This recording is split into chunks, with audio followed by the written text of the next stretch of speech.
আসসালামু আলাইকুম। সুপ্রিয় ষষ্ঠ শ্রেণীর শিক্ষার্থী, আশা করছি তোমরা সবাই ভালো আছো। তোমরা ইতোমধ্যে জানতে পেরেছো যে তোমাদের ষান্মাসিক সামষ্টিক মূল্যায়ন আগামী ৩/৭/২০২৪ তারিখ থেকে অনুষ্ঠিত হবে। আর তোমাদের প্রথম দিনই রয়েছে বাংলা। আর তোমাদের বাংলা বিষয়ে শুরু থেকে ৬১ পৃষ্ঠা পর্যন্ত মূল্যায়ন করা হবে। অর্থাৎ এখানে দেখো, প্রথম অধ্যায় থেকে চতুর্থ অধ্যায় পর্যন্ত তোমাদের মূল্যায়ন অনুষ্ঠিত হবে। আজ আমি তোমাদের প্রথম অধ্যায়ের কিছু নমুনা প্রশ্ন এবং উত্তর নিয়ে আলোচনা করব। চলো তাহলে সেগুলো আমরা দেখে নিই। তুমি, আপনি, তুই, সে, তিনি এগুলো কি শব্দ? এর প্রকারভেদ লেখো। তোমরা উত্তর এখান থেকে দেখে নিবে। বিস্তারিত পড়লে ভিডিওটি কিন্তু অনেক বড় হয়ে যাবে। ২ নম্বর প্রশ্ন, তুমি বা তোমরা ছোট ভাইকে পাশের দোকান থেকে একটি কলম কিনে আনতে বললে। তাকে কিছু উপদেশ দাও যেন সে মর্যাদা বজায় রেখে যোগাযোগ করতে পারে। উত্তর এখান থেকে দেখে নিবে। তারপর তুমি কথা বলার সময় কাকে কি বলে সম্বোধন করো এবং কেন, সেটিও তোমরা এখান থেকে দেখে নেবে।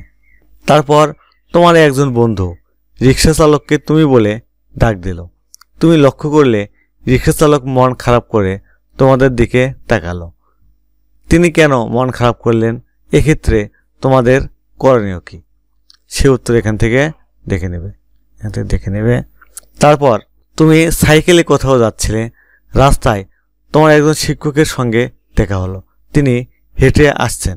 এমন অবস্থায় তোমার করণীয় কি, উত্তর এখান থেকে দেখে নেবে। তারপর 2 জন করে শিক্ষার্থী 3টি দল গঠন করো। মর্যাদার যোগাযোগের করণীয় বিষয়ে নিজের ভূমিকা অভিনয় করো। মর্যাদার সাথে যোগাযোগের করণীয় বিষয় নিয়ে ভূমিকা অভিনয় করো। এক দল অভিনয় করার পর অন্য দল মতামত প্রদান করো। এভাবে তোমরা ভূমিকা অভিনয় করবে। এই যে এখানে দেখো 3টি দলের ভূমিকা অভিনয় দেওয়া আছে। তারপর ভাষিক যোগাযোগ কাকে বলে, সেটি এখান থেকে দেখে নেবে। তারপর নিচের শব্দগুলো থেকে ভাষিক ও অভাষিক শব্দ আলাদা করো। এখানে কোনগুলো ভাষিক এবং কোনগুলো অভাষিক আলাদা করে দেখানো হয়েছে। তারপর ভাষিক যোগাযোগের প্রধান রূপ কয়টি ও কী কী? সবাই কি নিজের বাবা মা ভাই বোনকে তুমি ডেকে সম্বোধন করি, নাকি কেউ কেউ তুই বা আপনি ডেকেও সম্বোধন করি, সেটা এখান থেকে দেখে নেবে। আমরা কি শুধু কথা বলেই মনের ভাব প্রকাশ করি, নাকি অন্য কোনোভাবেও প্রকাশ করি? কি কি উপায়ে আমরা তা প্রকাশ করি, এখান থেকে দেখে নেবে। তারপর কার সাথে আমরা কিভাবে কথা বলি, অনুচ্ছেদ লিখে দেখাও, এখান থেকে দেখে নেবে। তারপর বইমেলা সম্পর্কে 2 বন্ধুর সংলাপ কিভাবে করতে হবে, সেটা এখান থেকে দেখে নেবে। উদ্দীপকে ব্যবহৃত সর্বনামগুলো বাছাই করো। উদ্দীপকে ব্যবহৃত জ্যোতিচিহ্নগুলো লেখো, এখান থেকে দেখে নেবে। তারপরে উদ্দীপকে ব্যবহৃত অনুসর্গগুলো লেখো। নিচের শব্দগুলোর বিপরীত শব্দ লেখো। এই শব্দগুলোর বিপরীত শব্দ কোনগুলো এখানে কিন্তু দেওয়া আছে। তারপর নিচের শব্দগুলোর সমার্থক শব্দ লেখো। এখানে কিন্তু এই শব্দগুলোর সমার্থক শব্দ দেওয়া আছে, এখান থেকে দেখে নেবে।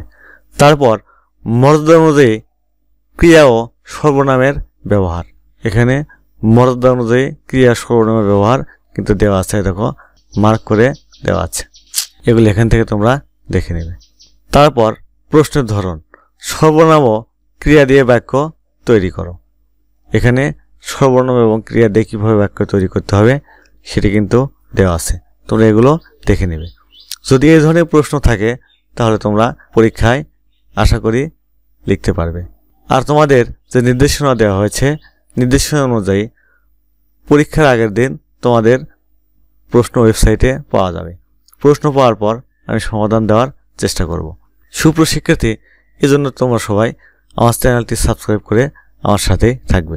আজ তাহলে এখানে শেষ করছি। আল্লাহ হাফেজ।